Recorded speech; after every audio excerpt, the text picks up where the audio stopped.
ওয়ালা ইয়াসআলু হামিমুন হামিমা ইউবাসসারুনাহুম ইয়াওয়াদ্দুল মুজরিমু লাউ ইয়াফতাদি মিন আযাবি ইয়াউমিযিম বিবানি।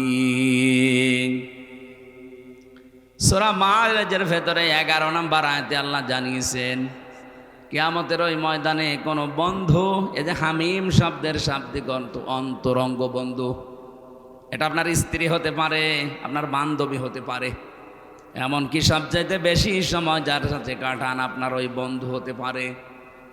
এই বন্ধু কিয়ামতের দিন আপনার কথা জিজ্ঞাসাও করবে না, আর যদি জিজ্ঞাসাও করে আল্লাহ পাকের কাছে মুক্তিপণ হিসাবে আপনাকেও বলবে আল্লাহ এই বন্ধুকেও দিয়ে দিলাম। বলেন নাউজুবিল্লাহ। এই যে কঠিন সালসালা অবস্থা আল্লাহ পয়দা করবেন ওই ময়দানে শেষে, বন্ধু, মা বাবা, স্ত্রী, সন্তান সব কিছু বলবে আমি মুক্তিপণ দিলাম। কি দিলাম? এই যে লাউ ইয়াফতাদি, ফিদিয়া দিলাম, মুক্তিপণ দিয়ে দিলাম। ওয়া সাহিবাতিহি ওয়া আখি, শুধু সন্তান না, আমার স্ত্রী, আমার ভাই ভগ্গর যা আছে সবই দিয়ে দিলাম। ও ফাসইলাতি হিল্লাতি তৌবি, আমার জ্ঞাতি গোষ্ঠী যারা আমাকে আশ্রয় দিত, আমার দলের লোক, আমার গ্রামের লোক, আমার বংশের লোক যারা আমাকে আশ্রয় দিত বিপদে পড়লে আল্লাহ এদেরকেও মুক্তিপণ হিসাবে দিয়ে দিলাম।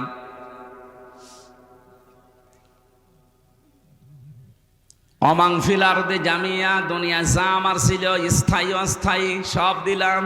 সুম্মা ইউনজি, এরপরও তুমি আমাকে নাজাত দাও। কিয়ামতের এই দৃশ্যটা একটু সামনে নিয়ে এসে দেখেন কত ভয়াবহ। নিজের স্ত্রী পর্যন্ত মানুষ দিয়ে দেবে, অন্তরঙ্গ বন্ধু, স্ত্রী, সন্তান, দুনিয়ার অস্থায়ী স্থায়ী যত সম্পদের মালিক ছিল লোকটা সব আল্লাহকে বলবে আল্লাহ নিয়ে যান, শুধু সুম্মা ইউনজি, আমাকে কিছু বলবেন না।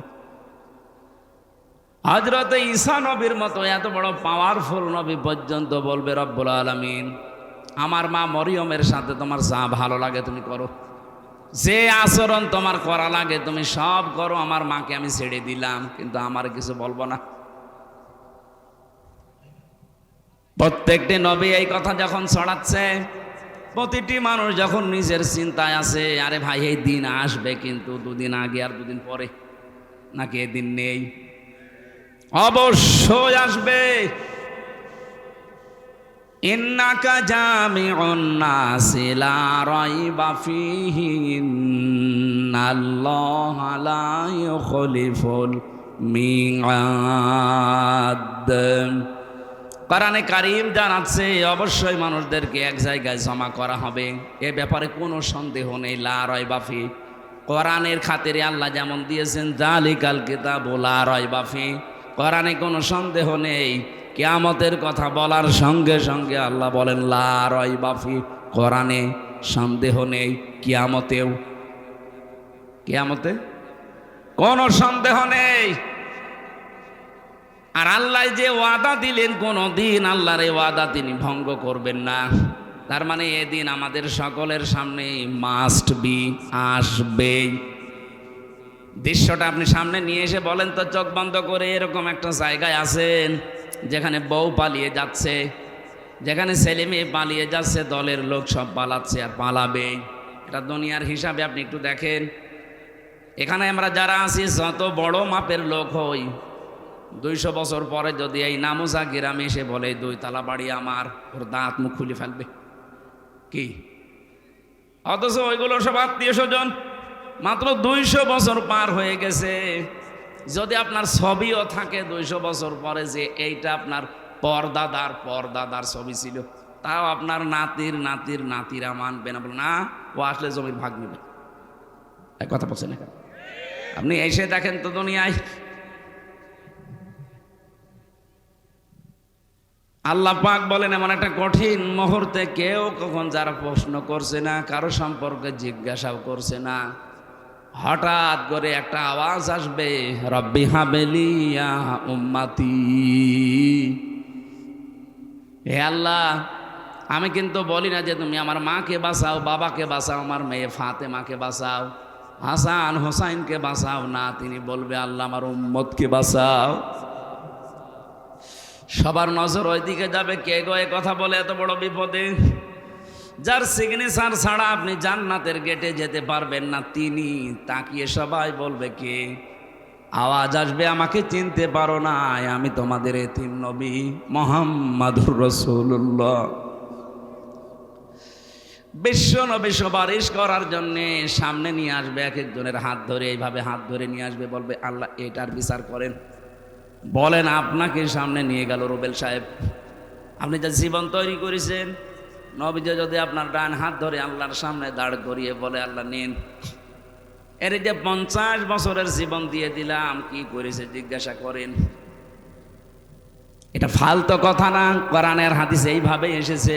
নবীজি নিজে আপনাকে নিয়ে দাঁড় করিয়ে দেবে, এই রুবেল বল তোর 50 বছর কি করে কাটালি। মা তাজালু কদামা বানি আদামা আব্দি ইয়াউমাল কিয়ামাতি হাত্তা ইসআলা আন খামসিন আন উমরিহি ফিমা আফনা।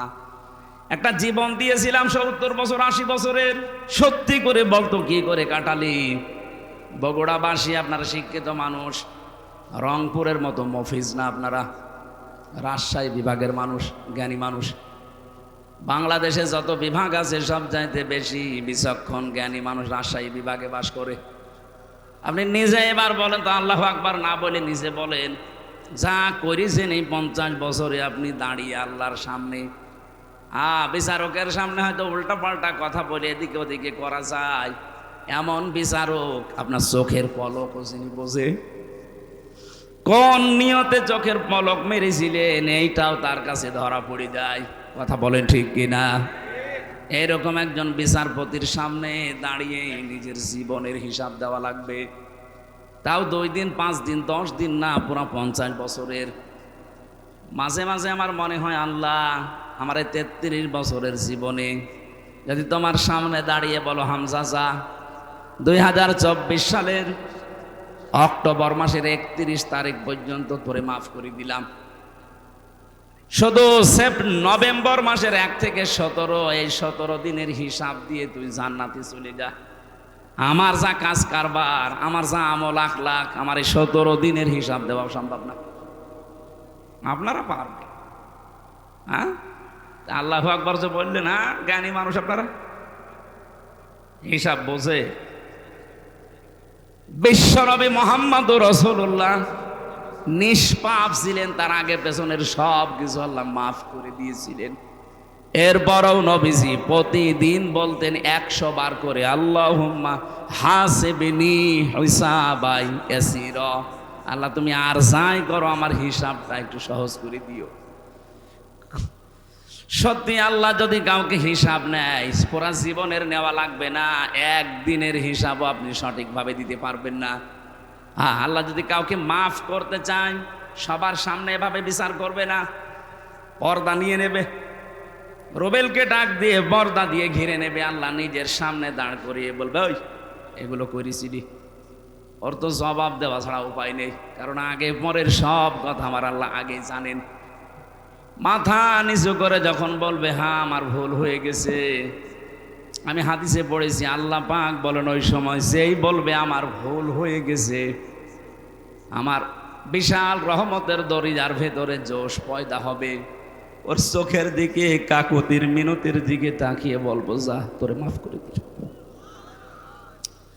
আল্লাহ যেন এইটা আমাদের সবার জীবন করে দেন, বলেন আমিন। খলিফাতুল মুসলিমিন হযরত ওমর, তিনি ইন্তেকালের 12 বছর পর তার সন্তান আব্দুল্লাহর সাথে একবার স্বপ্নে দেখা হয়েছিল। তিনি দেখলেন সুন্দর পোশাক পরে সাদা নদী থেকে আসতেছে, ডাক দিয়ে বললেন বাবা কোথায় ছিলেন এতদিন, কতদিন দেখিনি। হযরত ওমর বলে সন্তান আজ 12টা বছর দুনিয়ার জীবন আমি ছেড়ে দিয়েছি, আল্লাহ পাকের সামনে দাঁড়িয়ে আমার জীবনের হিসাব দিচ্ছিলাম। আমি যে 26 বছর বয়সে মুসলমান হয়েছি, এর পরবর্তী যেই কয়দিন দুনিয়ায় ছিলাম এই কয় বছরের হিসাব।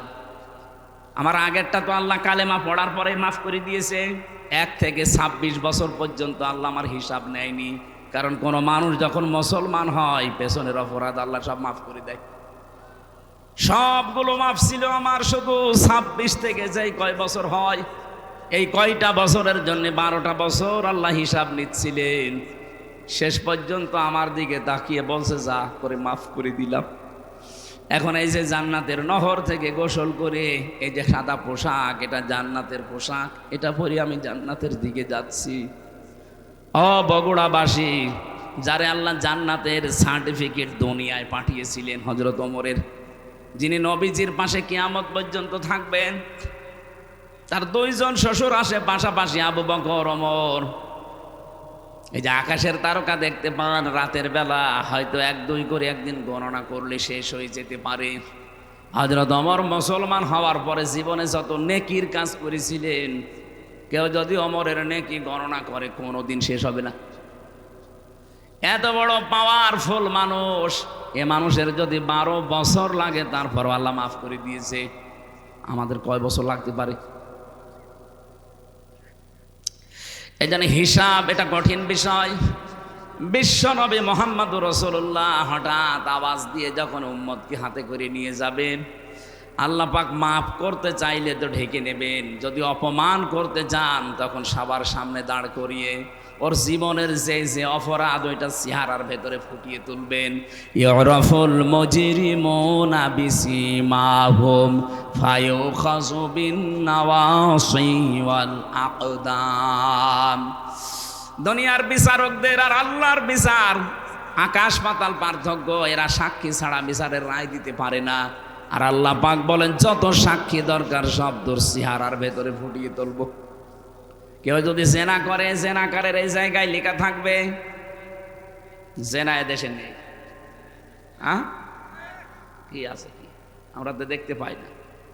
এটা যেহেতু গ্রাম অঞ্চল, এই নামোজা এলাকা, বহু মানুষ আছে যে 1 বিঘা জমি নেয় 50-60 হাজার করে টাকা দেয়, যতদিন জমি করে খাবে ততদিন উনি টাকা ফেরত দেবে না। এটা কি নাম কি? এগ্রিমেন্ট, বন্ধকি যাই বলেন, এটা শোধ হচ্ছে। এটা মায়ের সাথে জেনা করার গুনাহ হচ্ছে। সত্যি কি এলাকায় আছে? না ভাই, এটা আপনি না খেয়ে থাকেন, মরে যান, কিন্তু এই মায়ের সাথে জেনা করা যাবে না। আপনার কি বিশ্বাস হচ্ছে না? হাদিস।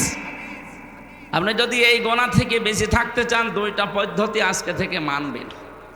1 নম্বরে, যতদিন ওই জমি করে খাবেন ততদিন সরকারের যে টাকা দেওয়া লাগে বছরে বছরে, কয় টাকা? ওই 60-70 টাকা দেওয়া লাগে 1 বিঘা জমিতে। ওই টাকা আপনি দিয়ে দিবেন। যতদিন 5 বছর 10 বছর করে খান, ওই টাকা আপনাকে দেওয়া লাগবে। কথা বুঝতেছে? এটা ক্লাস চলছে, আমি বোঝাচ্ছি, বুঝতেছেন? যতদিন করে খাবেন ওই জমি টাকা দেওয়া লাগবে আপনাকে। আপনি চাষ করেন, আপনাকে দেওয়া লাগবে। 2 নম্বরে, এটা আর আপনার না, এটা ওই যে জমিওয়ালা তার। যখন টাকা ফেরত নেবে 2 বছর 5 বছর 10 বছর পরে, তখন 8-10 হাজার টাকা কম নেওয়া লাগবে। আমি জানি এটা মানুষ করবে না, কারণ এটা করলে লস। এটা জাতে মাতাল হলো তাহলে ঠিক আছে, এইটা করা যায় এলাকায়, এইটা একটু করে নেন। এই 2টা 5 বছর জমি করে খাবেন, 8-10 হাজার টাকা কম নেবেন। 70 হাজার টাকা নিয়েছিলেন, 60-62 হাজার টাকা নেবেন। পারবেন না?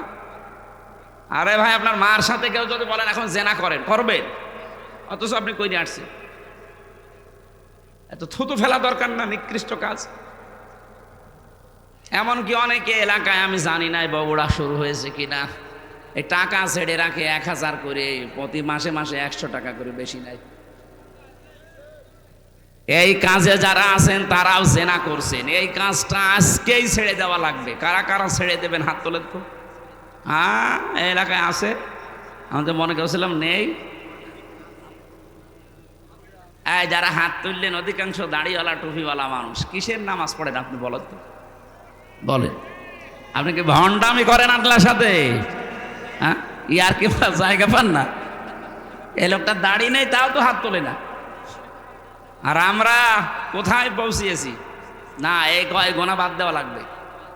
আমি ঠাট্টা করার জন্য, ইয়ারকি মারার জন্য বলছি না। যারা এরকম অপরাধে আছেন, সে যেই হোক, আজকে এখান থেকে তাওবা করে বাড়ি যাবেন না। আমি 1000 টাকা দিয়েছি ওরে বিপদের জন্য, আমি 1000 নেব, 1100 টাকা আমি নেব না। এটা পারা যাবে নাকি মাহফিল পর্যন্ত শেষ? আলহামদুলিল্লাহ, এই মাহফিল যদি সাকসেস হয় তবে এই গোনাটা ছাড়ার কারণে হবে। আমি বলছিলাম মুহাম্মাদুর রাসূলুল্লাহর সিগনেচার ছাড়া, তার সুপারিশ ছাড়া কেউ জান্নাতে যেতে পারছে না, পারবে না। তিনি যখন একটা একটা করে উম্মতকে নিয়ে শেষ পর্যন্ত বলবে, আল্লাহ এটা আমার উম্মত, আমি ছিলাম না ওই জামানায়, আমাকে না দেখে আমার কথাগুলো শুধু শুনে শুনে বিশ্বাস করে মানুষগুলো দুনিয়ার জীবন চালিয়েছে, দয়া করে মালিক তুমি একে মাফ করে দাও। নবীজি যেন ওই সময় আমি হামজা এবং আমাদের জন্য একটু সুপারিশ করেন, বলেন আমিন। কোরআনে কারিমের 6666টি আয়াতের মাত্র একটা আয়াতের 4 ভাগের 1 ভাগ পড়েছি। সূরা আলে ইমরানের 200টা আয়াত আছে, মাত্র একটা আয়াত 14 নাম্বার, তার ভেতরে 2টা শব্দ পড়েছি। এতটুকু বিষয়ের ওপর আমরা তাফসীর আকারে কথা বলবো ইনশাআল্লাহ। আজকে রাতে আছে নাকি? এখানে রাতেও আছে। মাগরিবের পরে হয়তো আলোচক আসবে, আমরা মাগরিবের আজান পর্যন্ত করে এখানে নামাজ পড়ে তারপর বিদায় নেব।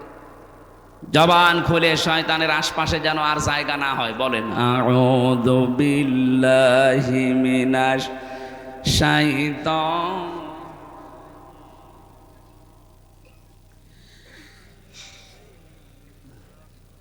একটু সরিয়ে দেন।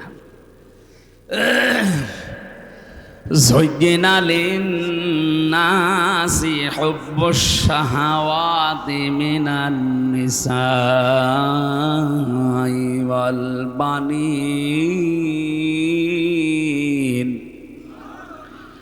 আল্লাহ পাক বলেন, আমি আকর্ষণীয় করে দিয়েছি, সুশোভিত করে দিয়েছি, লোভনীয় করে দিয়েছি দুনিয়ার ভেতরে 7টা জিনিসকে। এটা মানুষ যারা, তাদের সবার প্রতি, তামাম দুনিয়ার জন্য আল্লাহ এই আয়াতটা দিয়েছে। সবার কাছে আকর্ষণীয় লোভনীয় বস্তু এই 7টা। 1 নম্বরে হুব্বুশ শাহাওয়াতি মিনান নিসা, প্রথম নম্বরে তোমাদের কাছে লোভনীয় আকর্ষণীয় করেছি আমি নেশা, মেয়ে লোককে। কাকে? আরো জোরে বলেন।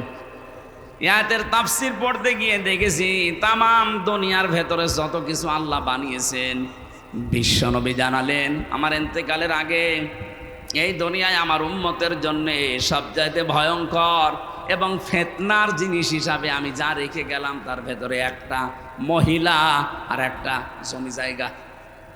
আপনি দেখেন আদালতের দিকে অধিকাংশ মামলা হয় জমি জায়গা নাই মহিলা সংক্রান্ত। কথা বলেন না কেন? যেহেতু এটা লোভনীয়, এজন্য এখানে একটা পরীক্ষা। এই পরীক্ষায় যদি উত্তীর্ণ হতে চান 2টা ঔষধ আজকে থেকে অ্যাপ্লাই করবেন। এই ঔষধ আমি বানাবো এখন গাছগাছলা দিয়ে। প্রথম কথা বলছিলাম বিশ্বনবী মুহাম্মদুর রাসূলুল্লাহ জানিয়েছেন 2টা ঔষধ যদি তোমরা দুনিয়াতে খেতে পারো, অ্যাপ্লাই করতে পারো, দুনিয়ার জীবনে সেট করতে পারো, তাহলে এই ফিতনা, এই যে লোভনীয়, এইটা থেকে বেঁচে থাকতে পারবা। আমি জানি আমি সহ প্রত্যেকেই এই রোগের রোগী। এই যে মেয়ে লোক দিয়ে আমার আল্লাহ হাজার হাজার মানুষকে আজ পরীক্ষায় ফেলে রেখেছেন। আর মেয়ে লোকের যে ষড়যন্ত্র, এটা কোরআনে উল্লেখ আছে, ইন্না কাইদাকুন্না আযীম। মেয়েদের চক্রান্ত বড় ভয়ঙ্কর। শয়তানের চক্রান্তের কথা আল্লাহ কোরআনে বলতে গিয়ে বললেন, ইন্না কায়দা শাইতানি কানা দাঈফা। শয়তানের চক্রান্ত একেবারে দুর্বল, শুধু দুর্বল না, একেবারেই দুর্বল, দাঈফ আর দাঈফা। কিন্তু যেখানে মহিলাদের কথা আল্লাহ কোরআনে নিয়ে আসলেন, সেখানেই বললেন, এই আয়াতটা কিন্তু ইউসুফ নবী আলাইহিস সালামের জামানার। ওই যে জুলাইখা যার ষড়যন্ত্র করে ইউসুফ নবীকে জেনার তহমত পর্যন্ত নেওয়া লেগেছিল, সে আয়াত সূরা ইউসুফের ভেতরে 28 নম্বর আয়াতে আছে, ইন্না কাইদাকুন্না আযীম। এখানে যারা আরবি গ্রামার জানে কিনা জানি না, যদি আলেম কেউ থাকে দেখবেন ইন্না কাইদাকুন্না আছে, আল্লাহ বহু বচন দিলেন। অথচ আয়াত নাজিল হচ্ছে জুলেখার জন্যে। জুলেখা কয়জন বলেন? বলেন। 1 বচন, 2 বচন, এরপরে 2 এর বেশি হলে হয় বহু বচন। আল্লাহ একবারেই 2 বচন বাদ দিয়ে বহু বচন লাগিয়ে দিলেন। কোন কারণে? জুলাইখা তো আর 10-12 জন না, কয়জন? আল্লাহ ভালো করে জানে জুলাইখা শুধু এইটা না, কিয়ামত পর্যন্ত এরকম দুর্বিসন্ধিওয়ালা জুলাইখা দুনিয়ায় আসবে। কথা বলেন না কেন? আমার মনে হয় তার ভেতরে আমাদের দেশেও একটা পরিশ্রম। কি দুর্বিষন্ধ দেখিস, 15টা বছর কি কায়দা কৌশল করে চলে গেল। আমার মনে হচ্ছিল মানুষ পিটিয়ে মারবে, কিন্তু কি কায়দা করে পালিয়ে চলে গেছে। মেয়েদের চক্রান্ত বড় ভয়ঙ্কর। ও যদি কাউকে টার্গেট নেয়, ওই পরিবার পর্যন্ত ধ্বংস হয়ে যায়। আজ 100টার প্রায় 98টা পরিবারে শান্তি নেই। অধিকাংশ, আমি যতটুকু জানি, তার স্ত্রীর কারণে। অধিকাংশ মহিলা দেখবেন নিজের আত্মীয় স্বজন, বাবা মামা চাচা, এগুলো আসলে খুব আনন্দে আছে। আর স্বামীর মা বাবা, তার নিজের পক্ষ থেকে যদি কেউ আসে, ওর অটোমেটিক মন খারাপ হয়ে যায়। আপনি মানুষ, আমি নিজে স্বামী, এই যে কোরআন শরীফ আমার সামনে, যত স্বামী বসে আছে জিজ্ঞাসা করেন, মানুষ হিসাবে মানুষের একটা দুর্বল জায়গা আছে। মানুষ হিসাবে প্রত্যেকটা মানুষ, যদি কেউ কোনো স্ত্রী চায় যে আমার স্বামীকে আমি 100 ভাগ খুশি রাখবো, তাহলে আমার মা বাবার সাথে আপনার ভালো ব্যবহার করা লাগবে। তাছাড়া জীবনও আপনি আমার মন পাবেন না। উপরে উপরে হয়তো আপনাকে সংসার করার জন্যে সোনা মধু বিভিন্ন জিনিস বলা লাগে, তো মন পাবেন না যদি আমার মা বাবা আপনার মা বাবার মতো সম্মান না পায়। এই কথা বলছেন না কেন? যারা স্বামী আছে, এটা মনে হচ্ছে না 100টার 98টা ওইটা চাচ্ছে না। এই জন্য তো পরিবারে শান্তি নেই। নারী নির্যাতন কিছু হলে আগে মামলা হয়ে যায়, আর পুরুষ নির্যাতনে যে আমরা মরিয়ে যাচ্ছি, কোনো মামলা নেই। আমার মনে হয় এই আইন পাশ করা দরকার সামনে। পুরুষ নির্যাতনেরও আইন আছে। কত মানুষ আমরা আজ রোগী হয়ে গেছি, কিছু বলতে পারছি না। তাই বিশ্বনবী জানিয়েছেন, 4টা গুণ যাই মহিলার ভেতরে পাওয়া যাবে, ওই মহিলাকে আল্লাহ জান্নাতের 8টা দরজা খুলে রাখবে। সেখানে নামাজের কথা নেই, রোজার কথা নেই। আপনি দেখেন, আমি বলছি একটা একটা করে। ইদা নাজারা ইলাইহা সাররাতুহু, বিশ্বনবী বলেন যে মহিলার দিকে তার স্বামী বাইরের কর্মজীবন শেষ করে বাড়িতে আসার পরে স্বামীকে সে আনন্দ চিত্রে অভ্যর্থনা জানাবে। অভ্যর্থনা জানানোর দরকার, তোর মুখের ভেতরে তাকানো যায় না। সম্মানিত মা বোন যারা এসেছেন, আমি দেখলাম বহু মহিলা সব কালো বোরকা পরে পরে ঘুরতেছে। শুধু নামাজ পড়া রোজা করা, কালো বোরকা পরে ঘুরলেই আপনি মনে করছেন আপনি জান্নাতি। কখনো না। স্বামী যখন বাইরে থেকে আসবে, হ্যাঁ, অনেকে মনে করছে আমার স্বামী নেই, তাহলে আমার প্রেমিকা। না, ওইটা আবার বাদ। আপনার ভালোবাসা তৈরি হবে বিয়ের পর। কখন? কেন এটা বললাম বলেন তো? বিয়ের আগে ভালোবাসা করা জায়েজ নেই কেন? আমার 7টা কারণ আছে তাফসিরের ভেতরে। 1 নম্বরে, হযরত আদম আলাইহিস সালাম, তাকে আল্লাহ যখন জান্নাতের বিশাল নিয়ামতের ভেতরে নিমজ্জিত রেখেছেন, তার কিচ্ছু ভাল লাগছিল না। এত নিয়ামত, কিন্তু না, চোখ বন্ধ হয়ে গেছে, ঘুম এসে গেছে। ঘুম থেকে উঠে দেখছে একটা মহিলা পাশে। তিনি তাকালেন এবং ধরতে গেলেন, কারণ এমন সুন্দর করে আল্লাহ তাকে বানিয়েছিলেন। তামাম দুনিয়ায় 4 জন মহিলার চেহারা আল্লাহ নিজের কুদরতি হাতে সবচাইতে সুন্দর করে বানিয়েছে। ইউসুফ নবীকে দেখলে মানুষের ক্ষুধা মিটে যেত। আমাদের মুহাম্মদুর রাসূলুল্লাহকে দেখলে মানুষের শরীরের ব্যথা পর্যন্ত দূর হয়ে যেত, এমন চেহারা আল্লাহ দিয়েছে। পুরুষের ভেতরে 2 জন, আর মেয়েদের ভেতরে 1 নম্বরে বিশ্ব সুন্দরী ছিল আমাদের আদি মাতা হযরতে হাওয়া আলাইহিস সালাম। 2 নম্বরে যে মহিলার নাম বললাম জুলাইখা, এইটা ছিল খুব সুন্দর ছিল। 3 নম্বরে হযরত ইব্রাহিম নবীর বড় স্ত্রী সারা রাদিয়াল্লাহু তাআলা আনহা। 4 নম্বরে মুহাম্মদুর রাসূলুল্লাহ ছোট মেয়ে হযরতে ফাতেমাতুজ জাহরা রাদিয়াল্লাহু তাআলা আনহা। তাহলে 1 নম্বরে যিনি আছেন, কেমন সুন্দর করে বানিয়েছে বলে। হযরতে আদম ঘুম থেকে উঠেই তাকালেন এবং ধরতে গেলেন। আল্লাহ বলেন তাকানো যাবে না, ধরাও যাবে না। হযরতে আদম ওই সময় বলেছিলেন, মাবুদ, তাকানোও যাবে, ধরাও যাবে, সেই বুদ্ধি দেন। বুদ্ধি আছে, বিয়ে করা লাগবে, আমি রাজি আছি। তার মানে এই আয়াতের যে তাফসিরে পড়েছি, আপনি বিয়ের আগে মহিলার দিকে ওইভাবে তাকাতেও পারবেন না, ধরতেও পারবেন না।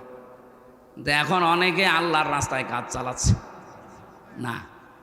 কেউ কেউ কসম দেওয়ার আর জায়গা পায় না। প্রেমিকার মাথায় হাত দিয়ে বলছে, তোর মাথায় হাত দিয়ে কসম করলাম। ওর মাথায় হাত দিয়ে গোনার কাজ না। জয় কয়টা চুলের উপরে হাত লাগবে, ওই কয়টা গোনা হবে। এই কথা বলছে না কেন? প্রেম করা যায় যাচ্ছে বিয়ের আগে না পরে? যারা বিয়ের আগে প্রেম করছেন এটা ছেড়ে দেওয়া লাগবে। কার জন্য বলেন তো? আল্লাহর জন্য। ছেড়ে দেবেন কারা কারা? হাত তোলেন তো। এই বুড়ো মানুষ আবার কিসের প্রেম আপনার? যুবক মানুষ হয়তো হাত তুলতে পারে দু একটা।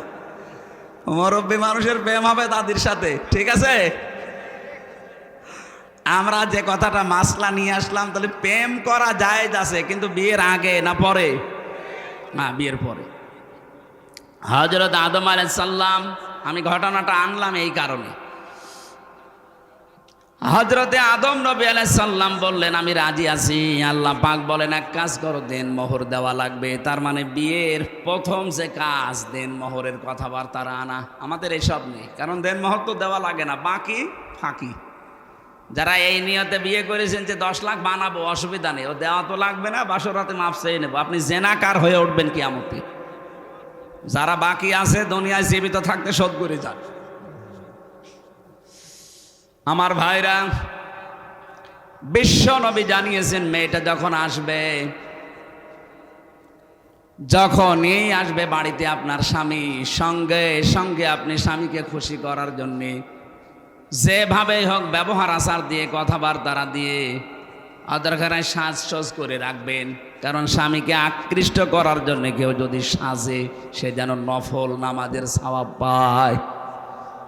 এটা তো 1 নাম্বার গেল। দ্বিতীয় নম্বরে ওয়াইদা গাবা আনহা হাফিজাতুহু, স্বামী যখন বাইরে থাকবে তখন নিজের ইজ্জত আবরু, সতীত্ব, স্বামীর সন্তান, স্বামীর সম্পদ, এগুলো হেফাজত করে রাখা লাগবে।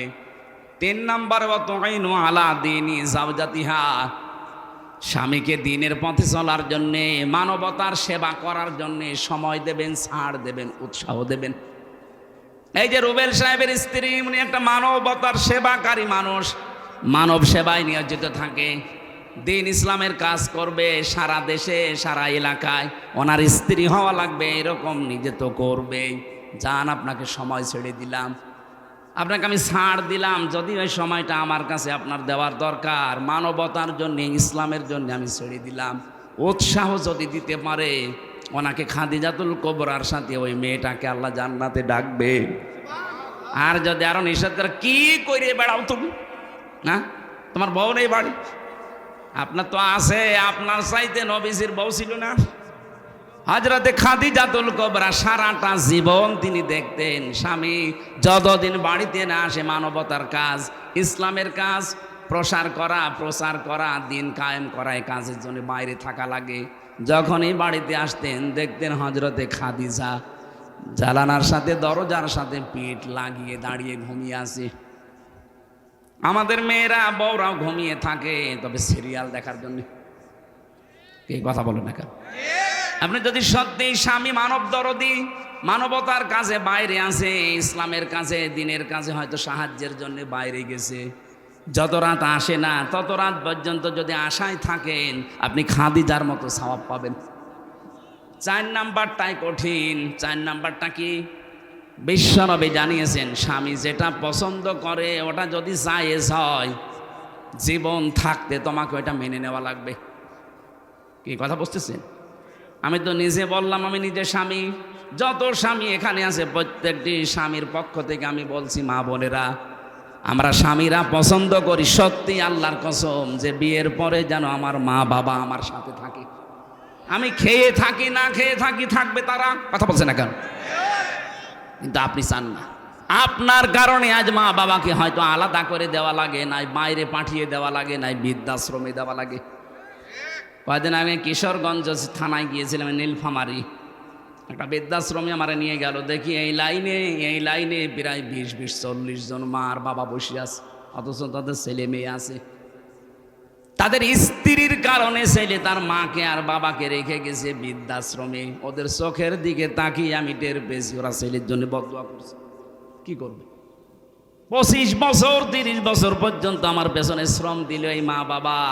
আজ 2 দিন তুমি আসতে পারো না, তুমি কার ফোস মতো শোনো, কার কথা মতো? হ্যাঁ, ওই মেয়েটারও দোষ একা না, ওই মেয়েটাকে শুধু কান পড়া দেয় ওই মেয়েটার মা আর ওর বড় বোন। ওখান থেকে শুধু পানি পড়া লাগায়, ওই আর কতদিন একসাথে থাকবে, আলাদা হয়ে যা। ও বড়ি বড়ি চলে। সম্মানিত মা বোনেরা, না অন্যের কথা শুনে নিজের কপালে আপনি আগুন লাগাবেন না। আমি হাদিস তো বানালাম না, এ হাদিস আমি বানালাম। এজন্য নেককার মহিলা যদি হতে জানেন 4টা গুণ মাস্ট বি অর্জন করাই লাগবে আপনাকে, নয়তো খাদিজার সাথে আপনাকে জান্নাত ডাকবে না। যদি 4টা গুণ অর্জন করতে পারেন। আরে নামাজের ওয়াজ আমি কেন করব? নামাজ, মুসলমান নামাজ পড়ে না, ও কি মুসলমান থাকে? মাস্ট বি আপনাকে ওই যে 3 দিন 7 দিন 10 দিন বাদ দিয়ে বাকি মাস আপনাকে নামাজ পড়াই লাগবে। আপনি মুসলমান দাবি করছেন, নামাজ পড়েন না, থেকে আপনাকে ওয়াজ করা লাগবে কোন কারণে? মুসলমানের কাছে যদি নামাজের ওয়াজ করা লাগে, রোজার ওয়াজ করা লাগে, তা আমি এই ওয়াজ আর বাইরে কোন জায়গায় করব? এই জন্য আমি নামাজের কথা মুসলমানকে বলি না। কোন কারণে আমি বলবো? আপনি যা, আমিও তাই। আমি নামাজ পড়বো, আমার কষ্ট হচ্ছে, আপনি মুসলমান নামাজ পড়েন না, কিসের মুসলমান আপনি? কেউ যদি ফরজ নামাজ ছেড়ে দেয়, আল্লাহ বলেন ওর দায়িত্ব আমি ছেড়ে দিই, যা। শেখ হাসিনা যদি এই দেশে কাউকে বলতো, যাই বেটা তোর কিসের ভয়, তুই তো আমার চোখের সামনে আছিস, অথচ আছে উনি ঢাকায়। এ বগুড়া জেলার আওয়ামী লীগের যিনি সভাপতি ছিলেন মরহুম মমতাজ উদ্দিন, লোকটা মারা গেছে না? এই লোকটাকে যদি বলতো, মমতাজ চাচা আপনার কোনো ভয় নেই, আপনি তো আমার চোখের সামনে। বগুড়ায় হয়তো বিএনপি জামাতের লোক বেশি থাক, আওয়ামী লীগ নেই, তাতে কি? আমরা ক্ষমতায় আছি, আপনি আমার চোখের সামনে। ওকে চোখের সামনে ছিল বলেন? এই 220 কিলো দূর এসে বসে আছে, অথচ বলছে আমি চোখের সামনে। এই ঠেলাইয়ের যে ভাব, এত দূর থেকে একটা প্রধানমন্ত্রী যদি বলতো আমার চোখের সামনে চাচা আপনার ভয় নেই, তাই যদি সব ভয় উড়ে যায়। আল্লাহ বলেন যে লোকটা নামাজ পড়ে সে আমার আন্ডারে থাকে, যে নামাজ পড়ে না আমি বলি তুই আমার বাইরে চলে যা। বলেন আপনি কার আন্ডারে আছেন? আপনি আল্লাহর আন্ডারে না থাকতে পারলে আপনাকে নিরাপত্তা কেউ দিতে পারবে না। এই জন্য ফরজ নামাজের জন্য ওয়াজ করা, এটা আমার কাছে কেমন মনে হয়। আপনি ফরজ নামাজ মাস্ট বি, যেখানে থাকেন অন্তত সুন্নত নফল যদি নাও পড়তে পারেন, ফরজ 2 রাকাত পড়ে নেবেন। অত বুঝতেছেন? রমজানে 1 বছর পরে মাত্র রোজা আসে, 1 বছর পরে। যদি শরীর সুস্থ থাকে মাস্ট বি রাখা লাগবে, অসুস্থ থাকলে আপনি পরবর্তী 11 মাসে করে দেবেন, অসুবিধা নেই। আল্লাহ আমাদেরকে যেন এই ফরজ বিধানগুলো একটু অ্যাক্টিভ হওয়ার তৌফিক দেন, বলেন আমিন। যে কথাটা তুলেছিলাম, আল্লাহ রাব্বুল আলামিন যেহেতু আমাদেরকে ঔষধ দিচ্ছেন এইবার এই ফিতনা থেকে, মেয়েদের ফিতনা থেকে বাঁচার জন্যে 2টা ঔষধ দিয়েছেন সূরা নূরের ভেতরে 30 নম্বর আয়াত। এটা 12 নম্বর পৃষ্ঠা আর 7 নম্বর লাইনে আছে। উল্লিল মুমিনিনা ইয়াগুদ্দু মিন আবসারিহিম ওয়া ইয়াহফাযু ফুরুজাহুম যালিকা আযকা লাহুম ইন্নাল্লাহা খাবীরুম বিমা ইয়াসনাউন। বলেন আল্লাহু আকবার। আল্লাহ রাব্বুল আলামিন বলেন, নবী আপনি দুনিয়ার মানুষকে বলেন, যারা মুমিন, যারা বলে যে আল্লাহ একজন আছে, হে রাসূল আপনাকে আমরা মানি, এই যে বিশ্বাস যাদের আছে এই মানুষগুলোকে বলেন আমরা মানি না আল্লাহকে। আল্লাহ একজন আছে, বিশ্বাস আমাদের আছে না? নবীজি আমাদের আদর্শ মানুষ এই দুনিয়ায়, এটা আমরা মানি না। কিয়ামতে আমাকে আল্লাহর সামনে বিচারের কাঠগড়ায় দাঁড়াতে হবে, বিশ্বাস আছে না? এই 3টি গুণে গুণান্বিত যারা, তাদেরকে বলবেন তাদের চক্ষু যেন পরনারী থেকে তারা নিম্নগামী করে রাখে, আর তাদের লজ্জা স্থান যেন তারা হেফাজত করে। এই 2টা ঔষধ যদি তোমার উম্মতেরা মেনে চলতে পারে, আমি বলছি যালিকা আযকা লাহুম, এইটাই তাদেরকে পবিত্র রাখবে।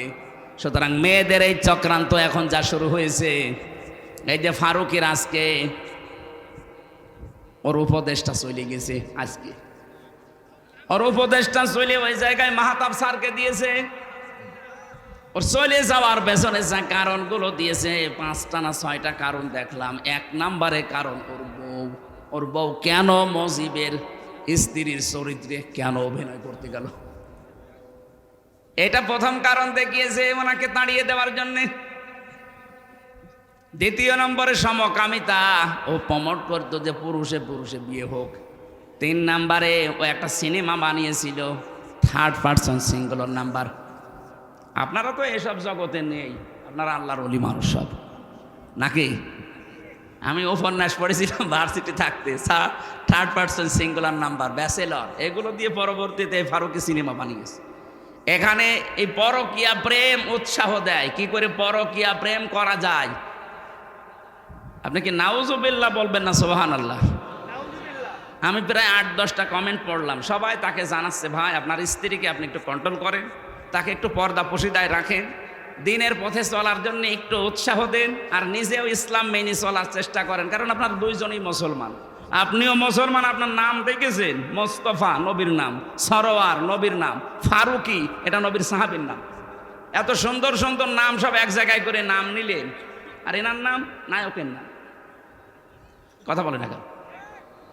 নায়ক হয়ে যদি তাফসীর মাহফিলে আসতে পারে, আর আপনি 3টা নবীর নাম 3টা এক জায়গায় করে নাম নিয়েছেন, মোস্তফা, সরোয়ার, ফারুকি, আর আপনার বর নামও তো কত সুন্দর নাম। এই সমস্ত মানুষগুলোকে আপনি এক কাজ করেন, আপনার স্ত্রী স্বামী এখন ইসলামের দিকে ঝোঁকেন, কারণ আপনার কপালে আগুন লেগেছেই তো এই কারণে। আপনি ইসলামের বাইরে চলে যাচ্ছিলেন, এখন এদিকে আসেন, উৎসাহ দেন, একটু দিন মেনে চলেন, পরবর্তীতে যদি জাতি চায় আপনাকে আবার এই জায়গায় নিয়ে আসবে। যে কথাটা তো ভালো, এই কথা বলছেন না কেন? যারা এই দেশের জন্য ছাত্র জনতার সাথে যারা সব সময় ছিল, মাহতাব স্যার ছিল, উনি জেল পর্যন্ত কেটেছে। কথা বলেন না কেন? সমকামিতার বিরুদ্ধে সেই লোকটার যে বলিষ্ঠ ভূমিকা, আল্লাহ রাব্বুল আলামিন তাকে যেন যোগ্য জায়গায় বসিয়ে দেন। তা আমরা যেটা বলতে চাচ্ছিলাম এই আয়াত দিয়ে, বাস্তবতা মেয়েদেরকে বলছি, এরা যেহেতু পরীক্ষার বস্তু আজ আমাদের কাছে, হ্যাঁ কষ্ট হবে আমাদের তাদের থেকে চোখ ফিরিয়ে রাখতে, কারণ যেহেতু লোভনীয়, আকর্ষণীয়। কে বলছেন? আল্লাহ বলছেন যুজ্জিনা লিন্নাস, মানুষের জন্য আমি আকর্ষণীয় করিয়ে দিয়েছি, মরা মানুষ না, লিন্নাস জীবিত মানুষ, এদের কাছে এই 7টা জিনিস খুব আকর্ষণীয়, দেখলে মন চাইবে, সে যে বয়সের লোকই হোক। যেহেতু এই আকর্ষণ আল্লাহ তৈরি করে দিয়েছে, আবার ছেদও করে দিয়েছে আল্লাহ, যে সাবধান এখানে কিন্তু পরীক্ষা। এজন্য আমাদের সামনে এই পরীক্ষাটা থাকবে। এই পরীক্ষার ঔষধ এই 2টা, চক্ষু নিম্নগামী করা লাগবে, মন চাইলেও নিম্নগামী করা লাগবে, 2 নম্বরে লজ্জা স্থানটা হেফাজত করা লাগবে। আজ এইটা ঠিক নেই, যেখানে সেখানে ব্যবহার হচ্ছে। কথা বলেন না কেন? আমি নিচে নামতে পারলাম না, তাই কত জায়গায় আপনি ব্যবহার করছেন। এই 2টা ঔষধ যদি ঠিক মতো সর্বোচ্চ 15 দিন আপনি একেবারে কন্ট্রোল হয়ে থাকেন, একটা অজানা সুখ, এটার বাংলা নাম অনির্বচন সুখ, আপনাকে আল্লাহ দান করবে। এটা বাচ্চারা যখন ছোট ছোট, ওই যে পাখির বাচ্চা, মুরগির বাচ্চা যখন মায়ের পাখার নিচে আসে, মা পাখাটা এভাবে শার্ট করার পরে ডাউন করে দেয়, দেখেছেন না? এভাবে একেবারে সোজা করে দেয়, প্রথমে সোজা করার পরে ডাউন করে, ওর নিচে বাচ্চারা যায়, একটা আওয়াজ দেয় কিচির মিচির, এটাকে বাংলায় বলে অনির্বচন সুখ। আপনি আজকে থেকে এই মহিলা দেখলে যেগুলো দেখা জায়েজ নেই, শুধুমাত্র সামনাসামনি না, মোবাইলেও, কম্পিউটারে, টিভির পর্দায়, যাদের যেটা দেখলে নিজে নিজে আনন্দ লাগে আর অন্য কেউ দেখলে লজ্জা পান, এইটা এখনই ডিলিট করে দিন, দেন এখনই ডিলিট করে দিন। এরকম ভিডিও যদি থাকে যে নিজে দেখলে খুব ভালো লাগছে, অন্য কেউ দেখলে আপনি লজ্জা পান, এটা কবিরা গুনাহ। এই মুহূর্তেই ডিলিট করে এই আমল শুরু করা লাগবে। পারবেন না? কারা কারা ডিলিট করবেন হাত তোলেন তো, হ্যাঁ তোলেন হাত। এই কয়েকজন শুধু উল্টাপাল্টা জিনিস দেখে, আর বাকিগুলো আলহামদুলিল্লাহ ভালো আছে। ঠিক আছে, আপনারা ডিলিট করে দেবেন। যারা হাত তুলেছিলেন অন্তত ডিলিট করে বাড়ি যাবেন। 2 নম্বরে লজ্জা স্থানটা হেফাজত করে রাখবেন, নিজের জায়েজ স্ত্রী ছাড়া, আর স্ত্রী নিজের জায়েজ স্বামী ছাড়া অন্য কোনো জায়গায় যেন ব্যবহার না হয়। আজ হাজারো স্ত্রী স্বামী শুধু বাড়ি থেকে বাইরে চলে যায়, ওরা আমল হচ্ছে আল্লাহ রাস্তায় দিন পায়। কথা বলছেন এখন? আল্লাহ মেয়েদের থেকে এই পরীক্ষায় আমাদের উত্তীর্ণ হওয়ার তৌফিক দিন। 2 নম্বর বানিন সন্তান, এটার প্রতি আকর্ষণ। সন্তানকে আল্লাহ পরীক্ষার বস্তু বানিয়েছেন, কিন্তু এই পরীক্ষায় আমরা যেন ফেল না হয়ে যাই। আমি রিমান্ডে একটা হিন্দু অফিসারের একটা শিক্ষা পেয়েছিলাম। আমার মনে হয় আর 2 মিনিট আছে আজানের, এখন আর বলা ঠিক হচ্ছে না। আগামীতে রাতের বেলা আমারে নিয়ে আসবেন, দিনের বেলায় মাহফিল আমার মানে সাঁটে না, আমারও ভালো লাগে না, জোর করে আপনারা নিয়ে আসেন। আর 3 বছর ভাই তো জানে জেলখানায় যে খাবার দেয়, বেঁচে থাকায় দুষ্কার, আর আমরা ছিলাম তো আরও কঠিন জায়গায়। আমারে আর অপু ভাইরে তারেক জিয়া সাহেবের পিএস রে এত কষ্ট দিয়েছে শয়তানরা, এক জায়গায় রেখে দিয়েছিল 24 ঘন্টা, ওইতে সিসি ক্যামেরা, কেউ যেন কথাও না বলে, ওই উপর থেকে দেখতো। কারণ ওনার সাথে লাইন আছে তারেক জিয়ার, আর আমার সাথে আলেমদের, মনে করতো এ খারাপ কাজ করবে, বাইরে এর যোগাযোগ করবে। সবচাইতে বেশি আটক করে রেখেছিল গিয়াসউদ্দিন মামুন ভাইকে, এর উপর আরও অত্যাচার করেছে। আল্লাহ আমাদেরকে যেন এই আয়াতটা এখন আজকে শেষ করতে না পারার কারণে আমি দুঃখ প্রকাশ করছি। আগামীতে আসলে কথা বলবো ইনশাল্লাহ। এই জেলার জন্য দোয়া করছি, বিশেষ করে ম্যাডাম খালেদা জিয়া অসুস্থ, উনি বিদেশে যাবে, জালেমদের জন্য এই কয় বছর যেতে পারেনি, মিথ্যা একটা মামলা দিয়ে তার জীবনটা শেষ করে দিয়েছে। এখনো পর্যন্ত আপনাদের বগুড়ার সন্তান তারেক জিয়া পর্যন্ত আসতে পারে না দেশে। উনি যেন আবার সহি সালামতে দেশের সন্তান দেশে আসতে পারে, সেই তৌফিক আল্লাহ ফিরিয়ে দেন। তার বাবা শহীদ রাষ্ট্রপতি জিয়াউর রহমানকে আল্লাহ কবরে যেন মাফ করে জান্নাত দিয়ে দেন, আল্লাহুম্মা আমিন। আমার লিখিত বই আছে, এই গাড়িতে যাওয়ার সময় শিক্ষিত মানুষরা নিয়ে যাবেন। লা ইলাহা ইল্লা আনতা সুবহানাকা ইন্নী কুনতু মিনাজ জালিমিন রাব্বিরহামহুমা কামা রাব্বায়ানি সাগীরা। আল্লাহ তাআলা কোরআনে কারীম থেকে কথা বলতে গিয়ে দেখলাম চাতক পাখির মতো শুনছে। আমি যদি এখনো 1 ঘন্টা চালাতাম কোনো মানুষ চলে যেত না। কোরআন শোনার জন্য এই বগুড়ার মানুষগুলো এত পাগল, এদেরকে তুমি ওমরের মতো মাফ করে দাও। আজকের আলোচনার সওয়াবগুলো তুমি নবীজির রওজায় পৌঁছিয়ে দাও। যত মানুষ কবরে আছে আল্লাহ তুমি মেহেরবানি করে তাদের ক্ষমা করো।